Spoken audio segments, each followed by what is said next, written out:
तो आज इस लेक्चर में हम पढ़ने जा रहे हैं पार्लियामेंट, जो सबसे इम्पोर्टेंट चैप्टर है और सबसे ज़्यादा टफ है।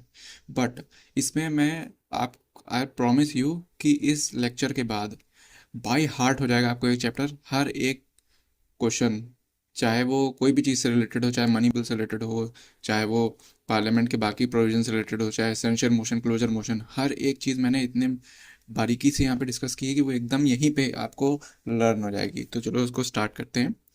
तो parliament first of all you can, ये रिकॉल के फॉर्म में रहेगा, जहाँ इंपॉर्टेंट होगा मैं बता दूंगा, बाकी चीज़ें मैं कहूँगा कि आप चेक करके आएँ। पार्लियामेंट जो है वो कौन से आर्टिकल से कौन से आर्टिकल तक में है, तो ये 79 से 122 तक, ठीक है।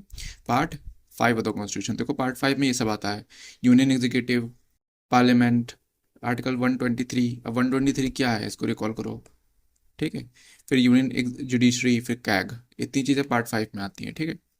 अब ये बताओ कि पार्लियामेंट में जो फोर्थ स्केड्यूल है वो किससे डील करता है, ठीक है, रिकॉल करो।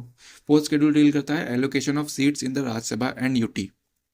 61 अमेंडमेंट एक्ट से क्या हुआ था, तो इसको रिकॉल करो।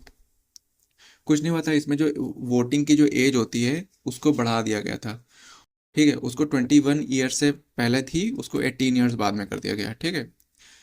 तो representation of UT in Lok Sabha is under which act, तो रिप्रेजेंटेशन ऑफ यूटी है वो किस एक्ट के अंदर है, इसके लिए एक सेपरेट एक्ट है, याद रखना। Direct election of the house of the peoples act 1965, ठीक है। इसमें सेपरेट लॉ ला करके किया गया है, ठीक है। फिर डिलिमिटेशन कमीशन के बारे में है ना, किस अमेंडमेंट ने फ्रीज कर दी थी सीट डिलिमिटेशन कमीशन की, 42nd अमेंडमेंट एक्ट ने की थी, ठीक है, 2026 तक, ठीक। फिर इलेक्शन की बात करो, लोकसभा में कौन सा इलेक्शन होता है, टेरिटोरियल रिप्रेजेंटेशन, इसमें होता है first pass the post system. Rajya Sabha में क्या होता है, प्रोपोर्शनल रिप्रेजेंटेशन सिस्टम, इसमें क्या होता है, सिंगल ट्रांसफरेबल वोट और लिस्ट सिस्टम। अच्छा, सिंगल ट्रांसफरेबल वोट से किस किस लोगों की वोटिंग होती है, ठीक है। तो इसको पढ़ने के लिए मैं बता दूँ, ये चार तरह के लोग, चार तरह के मतलब पोजीशंस पे हम सिंगल ट्रांसफरेबल वोट से वोटिंग कराते हैं। फर्स्ट है प्रेसिडेंट, वाइस प्रेसिडेंट, राज्यसभा और फिर स्टेट लेजिस्लेटिव काउंसिल, ठीक है। इन चारों जगह पे होता है। तो देख रहे एक्टिव रिकॉल से हमने इसको रिकॉल कर लिया। फिर राज्यसभा पे आते हैं, ये परमानेंट बॉडी है, इसमें एमपी की ड्यूरेशन होती है 6 ईयर्स, राज्यसभा की कोई ड्यूरेशन नहीं होती, ठीक है। Constitution has not fix the term of the office of MP of Rajya Sabha, left it to the parliament. तो कॉन्स्टिट्यूशन ने कोई भी फिक्स नहीं करी है इनकी ड्यूरेशन 6 ईयर्स। इसके लिए सेपरेट लॉ है, रोपा 1951 में, ठीक है, रिप्रेजेंटेशन ऑफ पीपल एक्ट, ठीक। अब क्वालिफिकेशन, एज क्वालिफिकेशन क्या है वो रिकॉल करो। तो देखो इसको रिकॉल करने का सबसे आसान तरीका है, पहले लोकसभा है, फिर राज्यसभा है, फिर प्रेसिडेंट है, यही तो तीनों है पार्लियामेंट के, जो तीनों होते हैं।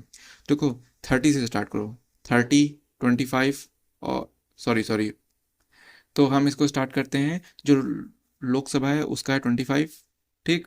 उसके बाद तुम्हारा राज्यसभा का क्या हो जाएगा, राज्यसभा का है 30 और फिर प्रेसिडेंट का है 35, ठीक है। तो ऐसे उल्टा चलता है, 25, 30, 35, ठीक। तो एक इन पहले लोकसभा, फिर राज्यसभा, फिर प्रेसिडेंट, ठीक। एज 5-5 साल बढ़ रही है। देखो फर्स्ट पेज हमारा हो गया, सिर्फ 5 ही पेज है इसमें, ठीक। सेकंड है प्रिसाइडिंग ऑफिसर, तो लोकसभा के जो प्रिसाइडिंग ऑफिसर होते हैं वो स्पीकर, एमपी, ये मेंबर ऑफ पार्लियामेंट होते हैं, deputy speaker member of parliament होते हैं, ठीक है। वैसे एक कन्वेंशन है कि ये अगेंस्ट की पॉलिटिकल पार्टी से आएंगे ये, ठीक है। वैसे मैंडेटरी प्रोविजन नहीं है, इस पर पीवाईक्यू आ चुका है।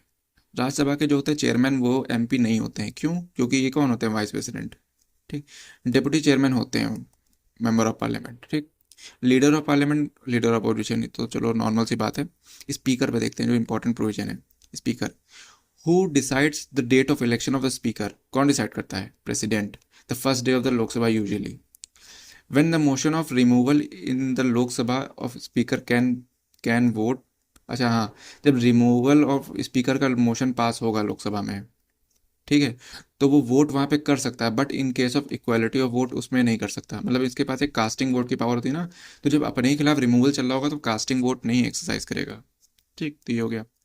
Lok Sabha after 5 years automatically resolve, ठीक है, but only two thing continues. तो ये इंपॉर्टेंट पॉइंट आ जाता है, दो चीज़ें कंटिन्यू कौन कौन सी रहती हैं, पहला है काउंसिल ऑफ मिनिस्टर, जो कि डिजॉल्व नहीं होता है, ठीक है। दूसरा है speaker until new speaker is elected. तो ये पॉइंट इंपॉर्टेंट था, तो ये हमने देख लिया, ठीक। इसको रिकॉल कर लेना। Does motion of removal can be initiated in the both of house for the speaker, तो हाँ, जो मोशन ऑफ रिमूवल है स्पीकर के लिए वो दोनों हाउस में इनिशिएट किया सकता है, बट चेयरमैन के रिमूवल के लिए, but for chairman only in Rajya Sabha, तो चेयरमैन के रिमूवल के लिए राज्यसभा में ही रिमूवल हमें देना पड़ता है। बाकी जो चेयरमैन होते हैं वो डिप्टी स्पीकर को नहीं रिजाइन करते हैं, वो प्रेसिडेंट को रिजाइन करते हैं, ठीक, क्योंकि वो वाइस प्रेसिडेंट होते हैं। Power of speaker final interpreter है, कॉन्स्टिट्यूशन का डिसाइड करता है मनी बिल है कि नहीं। Can decide the question of disqualification on grounds of defection, है ना, 10th शेड्यूल की बात कर रहे हैं यहाँ पे। अब देखो यहाँ पे टाइम लिमिट नहीं है कि डिफेक्शन है या नहीं, कि इसको डिसाइड करने के लिए कितना टाइम ले लें, तो यही तो प्रॉब्लम है। Can't vote in first instance, first instance में नहीं वोट कर सकते, लेकिन कास्टिंग वोट लास्ट में डाल सकते हैं अगर टाई हो जाता है तो। लेकिन ये चीज़ नहीं होगी अगर इनके खिलाफ ही मूवमेंट चल रहा है तो। ठीक है।